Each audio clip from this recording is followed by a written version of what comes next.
Big P, we're an old schooler. We're from me and Big Ron. What do you think? Let me know in the comment section.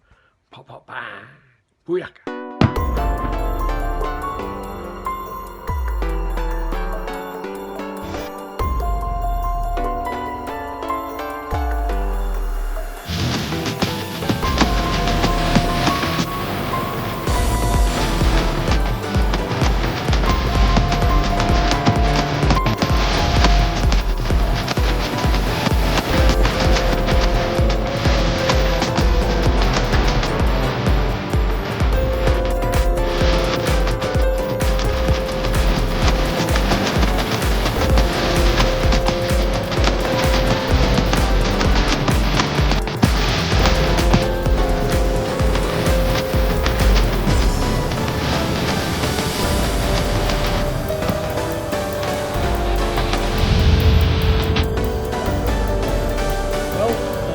Here we are at Big Ron Lyle's scrapyard.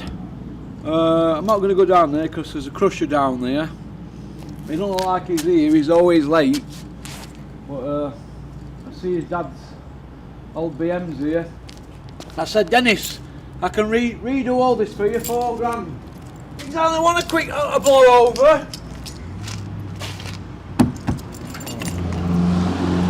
So we're probably going to go into the building and see where he is and get a cuppa. Alright? Hello all you hardcore boxing fans out there, how are you doing? Big P here, the voice of hardcore boxing.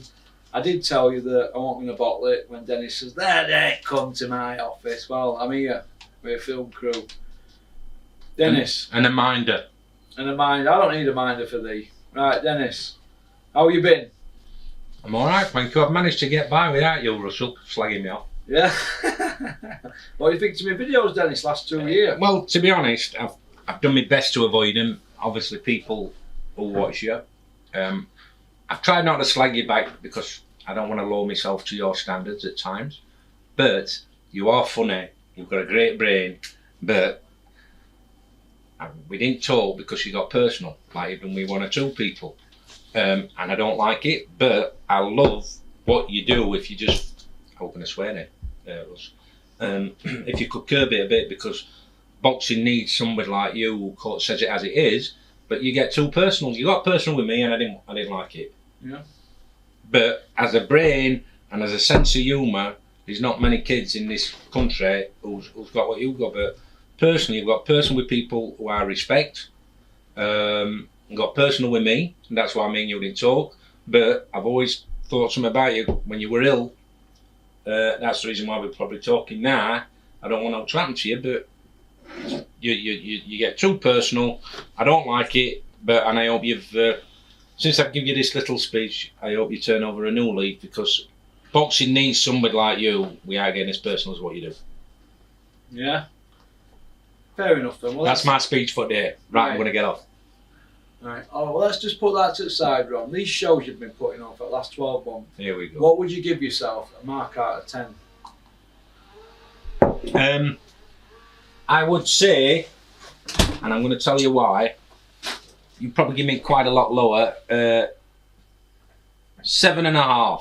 7.5? Do you want me to elaborate? Go on then, on strength for what? The world is a crazy place. Yeah. It has been for the last 3 years. I put boxing on. I give kids opportunity when they were sat on their hands, swimming, going mentally, and this is a true fact. You'll look at you're a statistician.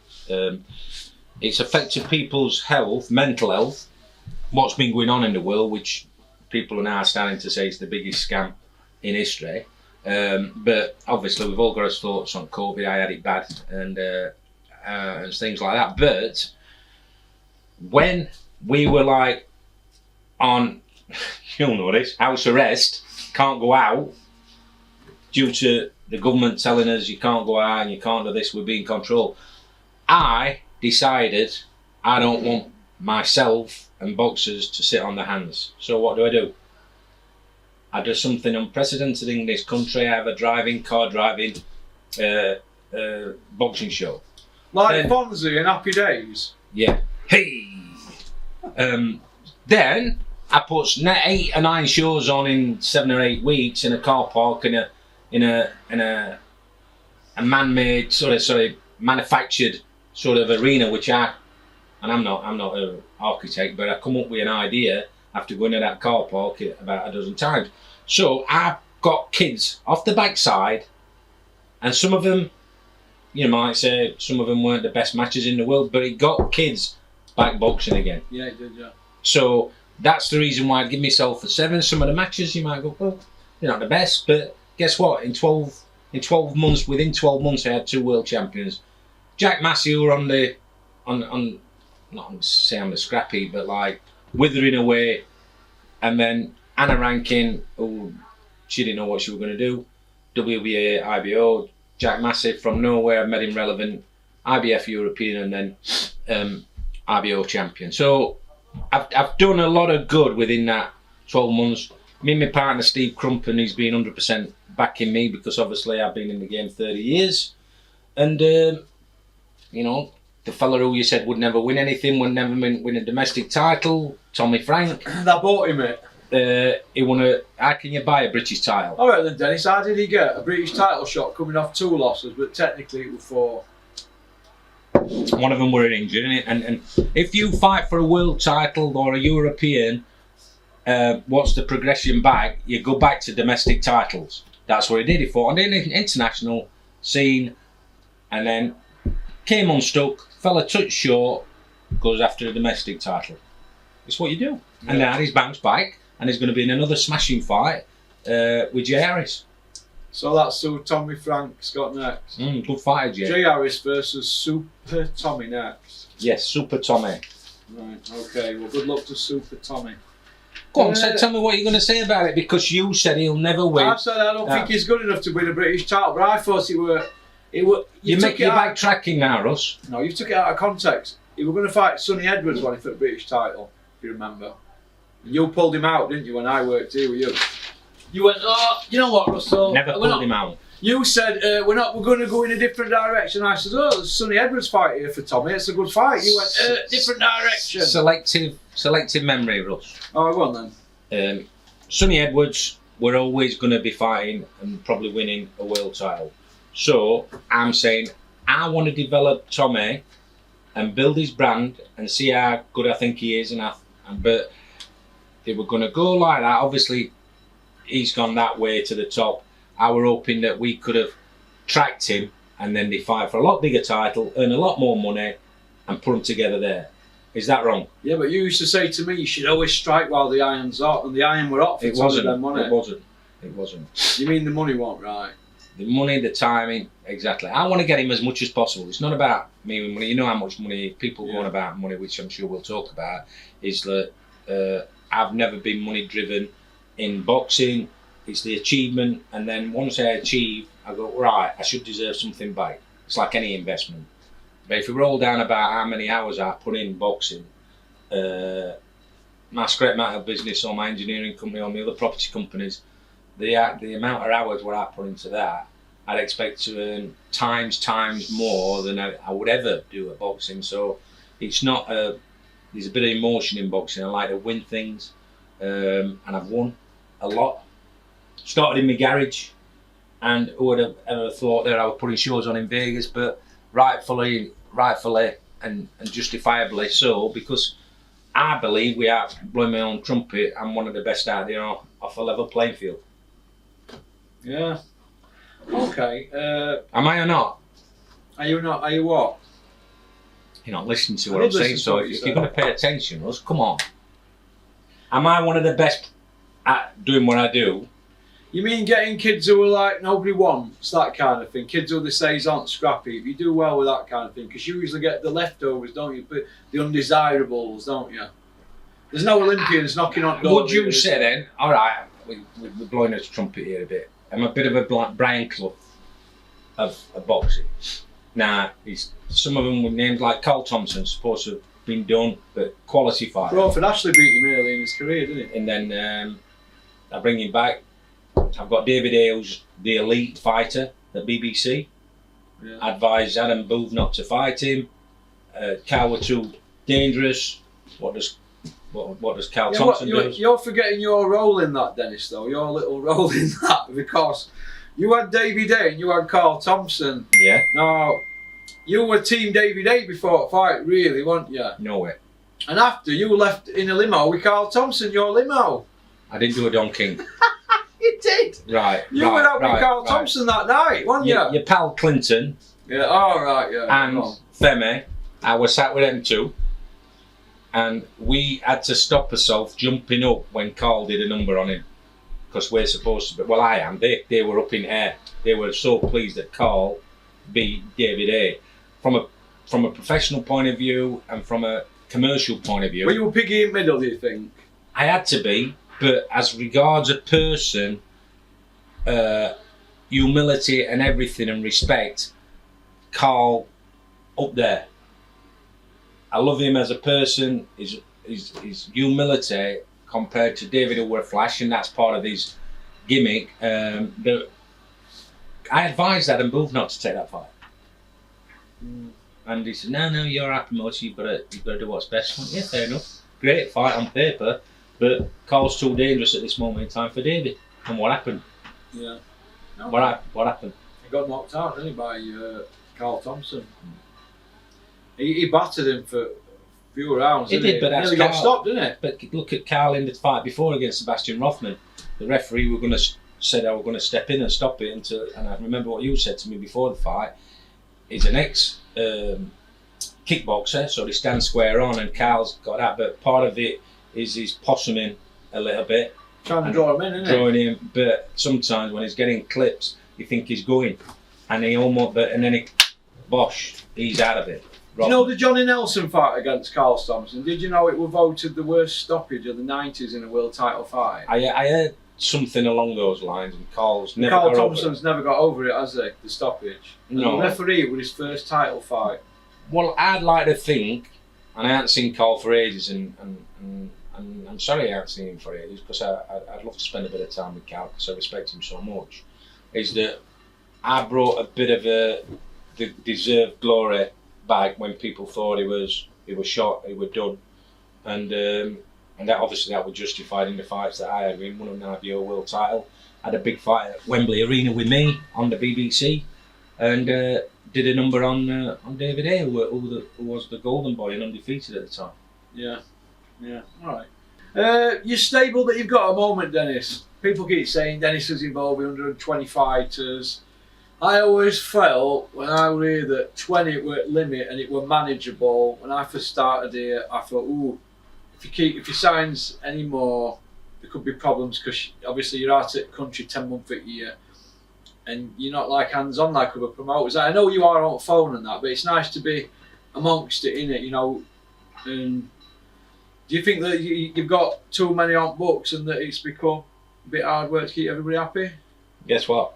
What? Probably agree with you. Yeah. So what are you going to say now?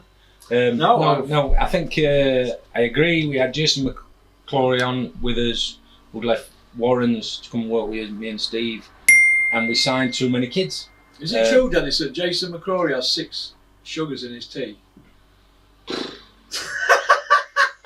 You need to give him a bit of advice. Get a gastric, Jason, because, like, save your life. Well, I like Jason, and but he don't help himself. But as a person, I like him. I mean, obviously, you had a couple of spats with Jason. He didn't like some of the stuff you were coming out with.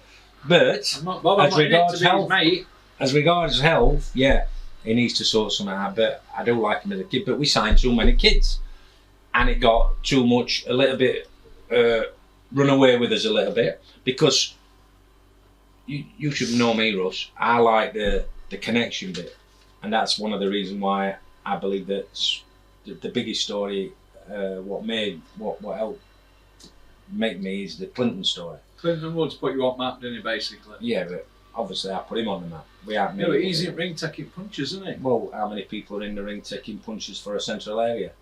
And would a Clinton have got a world title without me? I believe not. Would he have earned as much money as what I got him? I believe not. Barry Earns once said that to me. No, not him. Frank Warren at the time could ever have got Clinton the fights, maybe, and the money. So yeah, you can say that. Stuart Hall or whatever. You know, would you look at kids like that and say world title. He lost domestic. Jamie McDonnell was losing domestic. Why did they come to me? The reason why Clinton come training with me and Neil Port, and Neil once, I remember Neil said, "Oh, Clinton was." I went, "Oh yeah." He says, "Oh, he was a good amateur as a young'un." And anyway, so he come with a pot belly, going nowhere, very basic, but just got a winner's mentality, and because of like Neil drilling it in and me, and then taking him all over the country, then the world to play his trade, the time and effort I put into him, I couldn't do it with any other fighter now. I ain't got the time. The time and effort, you mean into Clinton? Yeah. Dennis, you were saying you did a lot of work with Clinton. What do you mean behind the scenes, taking him out pads or mental work and stuff? Oh, when he first walked in, I was his sparring partner for a bit. I used to spar with him odd little bit, and then I'd take him up pads with Porty, with the main one with pads, and I was putting a program together for him, and then and sometimes I'd take Clinton on pads and get in his head a little bit as regards mentoring him as well. But he was like my baby brother, Clinton. It's a fantastic story. I haven't read his book because I think there's a few untruths in it, from what I've been told. Is that why you don't speak to him, Dennis? No, because he questioned me 10 years after about where people have been in his head. People who never put their hand in the pocket once, like I had, and some people who've been there for the ride, because you know the reason why some people wanted to know Clinton, because he ended up being a champion, and they went on some major excursions with us, all like manoeuvred by really me to get him in positions. And some of it in his later fights, I could only get Clinton on certain platforms because of Ricky Hatton. When I got Ricky, so I got him a couple of paydays on the back of what I was doing with Ricky. So there's all sorts of things. Did you lose money early on with Clinton in his career? Absolutely, of course I did. I was up and down the motorway, taking him in and paying for this, and then trying to get odd sponsor for him and stuff like that. Of course I lost money. A lot. I didn't take any money early doors, and I never took my full percentage out of Clinton anyway. And that's when he questioned me about certain things. He absolutely broke me out, because I loved him to bits. Obviously, I've still got a lot of respect for him because what we achieved together, but letting people get in his head and question me about this, that and the other, I lost respect in that way. I lost a little bit of trust in a way, because, you know, like he didn't put in his book that I was paying for his private healthcare like a booper. Who else does that? What other manager does that? And 3 or 4 years after he packed in, apparently he'd said in his book that I left him if we part of company. We never parted company. I was there in his last fight. He said something about I thought I'd pre-arranged when I gave Crash Roy Jones as. Well, you said you never read the book. I haven't read the book. Oh, is it what people have told you? Yeah, like, and somebody says, oh, he says you're. People pick this out, you know, certain things, and I've gone. And honestly, I haven't read the book from start to finish. All right, I read it. I thought it was a good book. Well, I've heard he praises me and stuff like that. Now, that's great because I praise him for what we did. You're a sensitive soul, then. I don't like things, and you know me integrity, I guard a lot. And all people can have a go at you at in this industry is usually about money. Well, I had a legal letter off you. That wasn't about money. Well, yeah, but you've got personal about. I didn't want you getting personal with me. That is something else. But yeah, I mean, look, I loved him to bits, and deep down, I still love him. But I don't like some of the things that. And he mentions about we are them. That's the reason why I'm a world champion. I'll tell you here and now, the reason he's a world champion is because of me. Yeah, but he's in ring, isn't he? Taking. Of course he is. I'm not in ring, but we aren't me want to be a world champion. That's what I'm saying. Now, I'm not taking punches. He was a world champion as long as Mike. All right, would he have when his brothers were kicking off when I stopped the fight with Roy Jones? If I'd have left him in that ring to get bashed he might not have got a world title after. He might not have been physically and mentally healthy enough. His brothers were moaning apparently after. Why did Dennis stop that fight?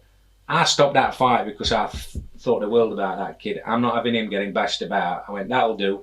And what happened? He learned from the experience. He was Superman at the time, Roy Jones. Clinton would have stood up. Clinton's a tough kid.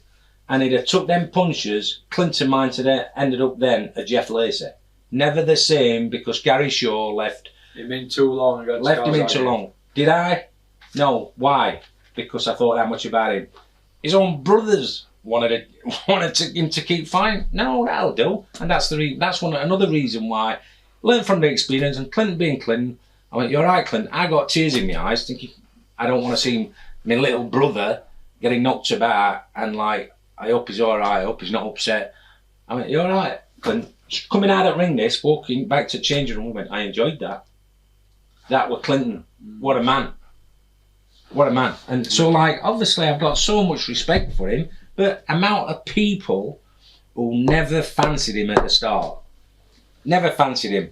And it was me and Porter who got him on the way.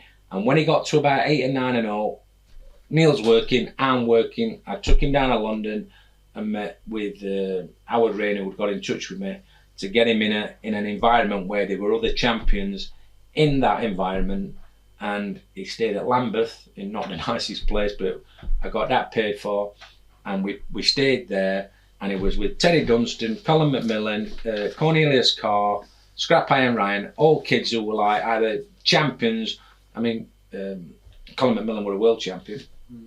And I wanted him in that environment to see where he were at and to get his champion mentality. So I did all things like this throughout his career.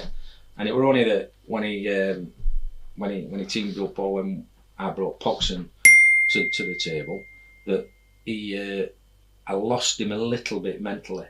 He didn't hang on like I always thought he hung on every word I said, but I started to lose him, and he started to get a little bit of a negative energy about him.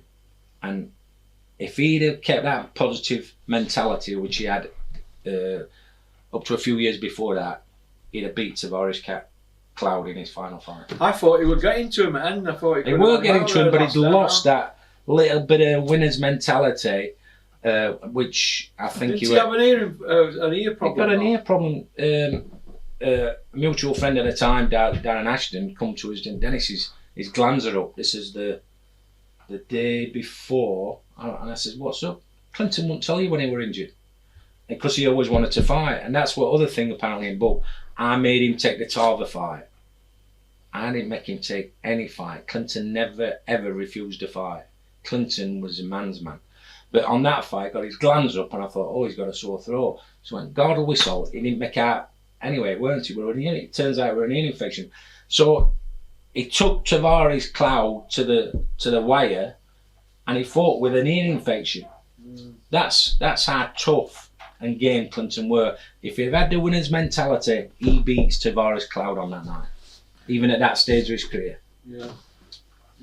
Jamie McDonnell, Dennis, why did that end up sour in end? Are you still mates now? I talk to Jamie if I see him, but I've had me obviously end up having to go legal with him because I'd got a contract with him. I took him. He come in here with, bless him, Pete Bell and his stepdad. Pete Bell. Can you help him? He'd lost 2 domestic fights on the trot, I think. Yeah. And I got him in our gym, and that time I got Hobson helping train some of the kids. And let's be honest, Hogson's not a trainer, but I brought him into boxing and tried to bring him on with amateurs, and then I used to get slagged off for letting him train pros. But he were all right at holding stopwatching and putting a program together, because Hogson's quite intelligent up to a point.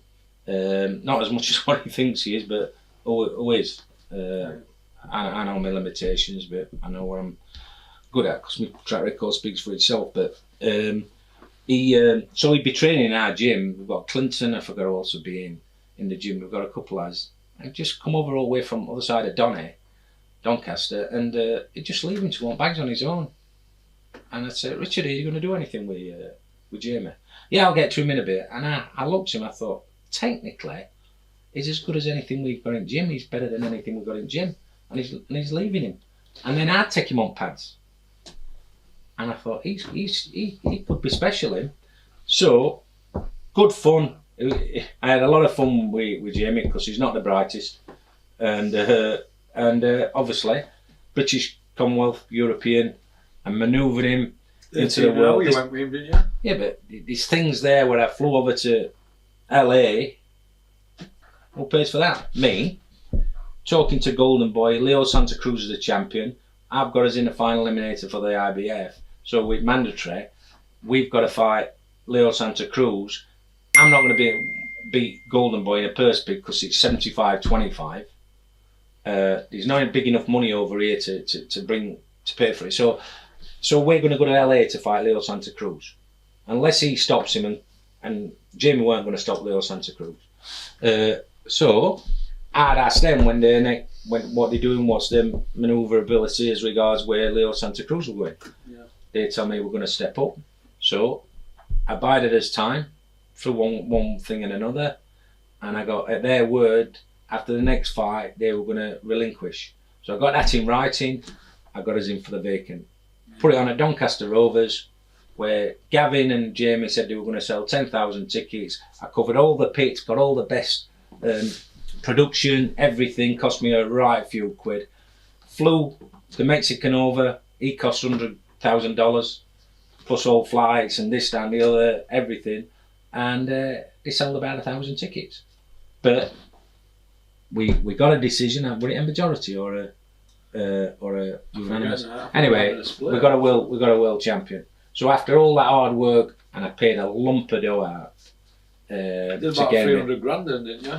I can't say what money, but I class it as an investment, like I'm talking. Like we talked about. But he left, didn't he, after that fight? Went to Eddie, and there's certain people I believe helped instigate it. As I've got him up there, I've got a contract with him. And I'm an handshake man, but obviously it doesn't mean as much in this game. That his dad come up to me after that fight, whether he remembers or not, and says, "Oh, you might have a chance again. Your money might not." And it's now he's won the world title. And I'd got a deal with Golden Boy. I'd gone over to see him about getting Leo Santa Cruz to relinquish, so we can fight for the vacant. Is that we were going to try and chase Leo Santa Cruz at his next weight, if he has 2 or 3 defences, Jamie. Golden Boy, I think, had got a deal with Showtime, whatever, so they were going to help fund what I wanted to do with Jamie. He was going to get well paid. I'd get a bit of my investment back, but go after Leo Santa Cruz at maybe Super Bantam at the time or whatever. And that's what a little bit of a plan were, but he got scuppered because he said, I want to go on Sky. I got a deal with Box Nation at the time, and then I could have brought some American. Went behind my back and signed a deal with Eddie, got suspended by the board.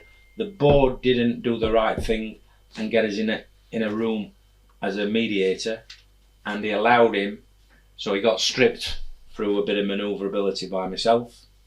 And so you had him stripped by IBF, basically? Well, I managed to slip Stuart Hall in because he didn't fulfil his obligation to me, and that's why Stuart Hall benefited.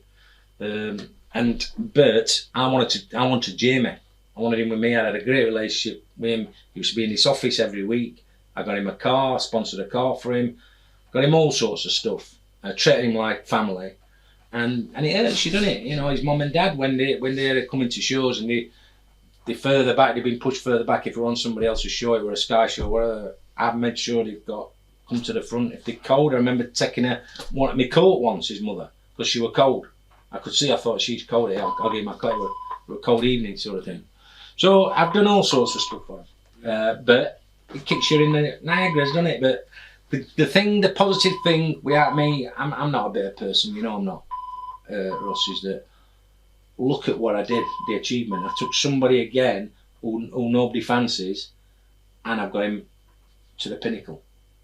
And Jamie, bless him, he ended up signed for Eddie, ends up fighting abroad more than at home. And did well though, didn't he? Did fantastic. Can fight, Jamie. Listen, a good little fight. I once stuck him in front of 5 wins over world champions. It's more than Bellew and Tyson Fury, isn't it? I stuck him in front of. We went to a convention. He absolutely got sozzled. I couldn't take him into the range committee, which were embarrassing. But staggering about like a hobo. Oh, never went to bed down that road. But anyway, it's face to face with Sugar Ray Leonard, and I've got him, you know, bless him, Ken Norton were there and all a load of ex-legends, and he'd no idea who Ray Leonard was. You don't follow, I heard that story, the Ray Leonard fan. He'd know any good like. I went, you are? I mean, I don't follow boxing, do I? But you don't know who Sugar Ray Leonard is? Oh, come on, Jimmy. Anyway, but fun. It's fun. Harper against Rankin, Dennis, next week. Are you looking forward to it? Yeah, I am. Yeah, I mean... Eddie said he'd never work with you again after McDonnell got stripped and all that palaver, and didn't they spend money trying to appeal it and all that? Oh, the IBF had Barry Ring them up. Eddie Ring, Barry Ring, and certain members of the board ring up. What, from here? Yeah, trying Why to are they getting involved with that? Well, they shouldn't do. Shouldn't get involved. Well, I've always but... And obviously I bumped into Eddie in Atlantic City and I told him what he were, I thought about him, but... Didn't you and Eddie nearly end up fighting on boardwalk? I'm by the boardwalk. I heard you went I'm up by the sea. Dennis, you went up to Eddie. Go on. He was tagging around, you and your little crew, round boardwork on his own, and you went up to him and said that cuckoo, what was the thing? Cuckoo's nest or some eggs. That's been taking eggs out of cuckoo's nest or something. Well, cuckoos don't build their own nest, do they? No, they pinch somebody else's nest. Yeah. And it was that. But apart from that... I heard you were going to go outside with you, Dennis, or didn't you? Yeah, do me a favour. Winding me. But you ended up mates at the end of the night, hugging and kissing, I heard, you and Eddie. I tell you what, Eddie showed class to me. Just because you're his mate now. No, when my dad passed... Yeah, he did. Eddie got in touch with me and he sent me a lovely message, and that means more than any boxing. So that healed the rift. Yeah, because obviously I didn't like what he did, and he wouldn't like if I'd have done that to him. But when he did that with me with my dad, that for me that what do you call it, built a lot of bridges, and like obviously I'm open for business. I do business with Eddie. Obviously, he's gone to another level now. It's amazing what he's done. But boxing still needs other people, and this is what sometimes some people, maybe including the board, don't get. Without the small promoters, they don't sometimes see what they're doing. You've got to look after smaller promoters, and on about smaller than me. They won't be the big promoters. They won't flourish. They won't exist. So you need the small one. They'll only exist for so long. We are the smaller promoters. So it's like a pyramid system, like the football. You know, the Premier League need the pyramid system to feed them, and that's what boxing sometimes loses sight of. It's just quick book here today. Sometimes, say what it is today. No, it can't.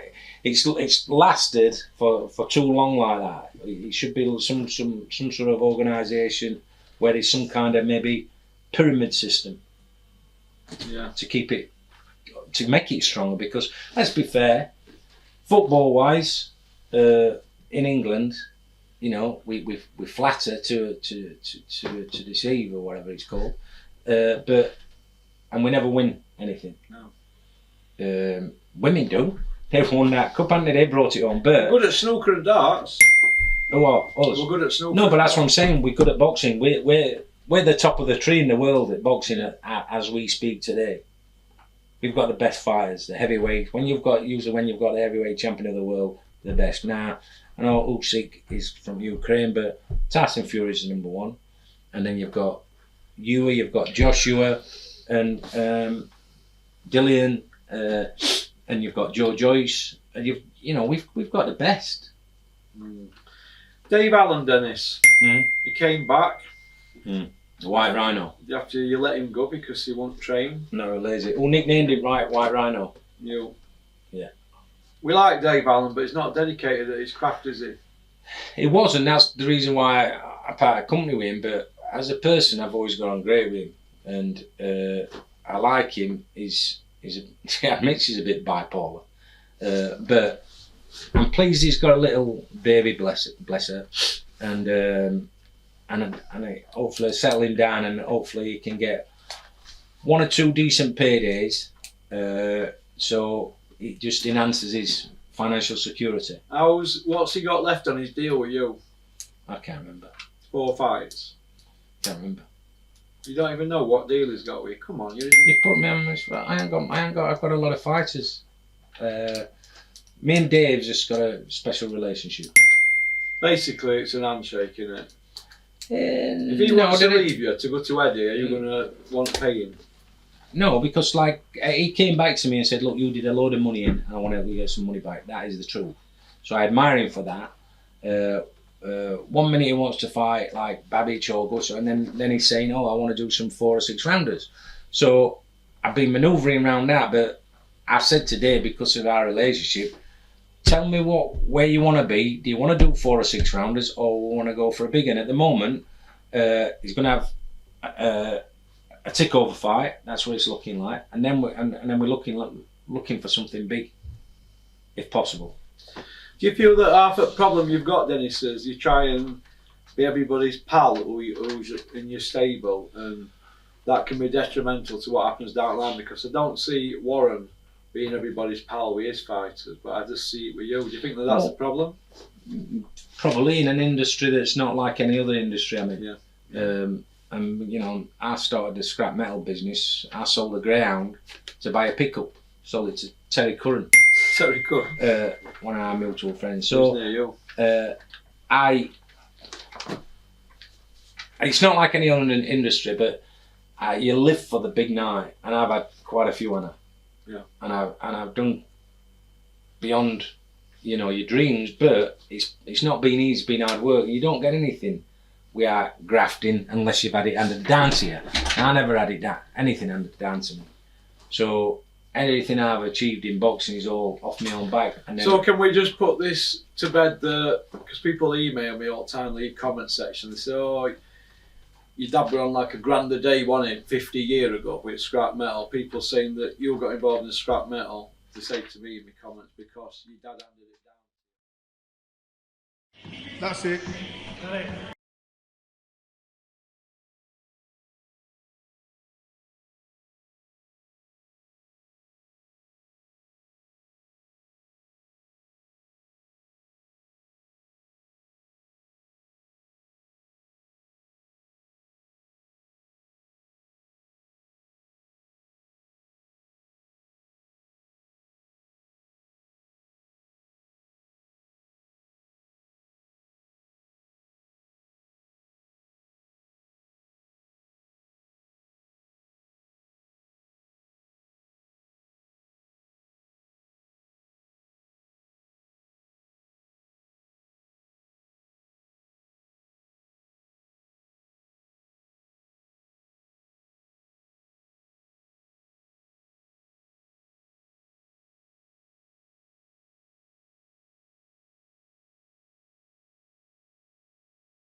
from down in Nashville, 'cause my baby left for Florida on a train.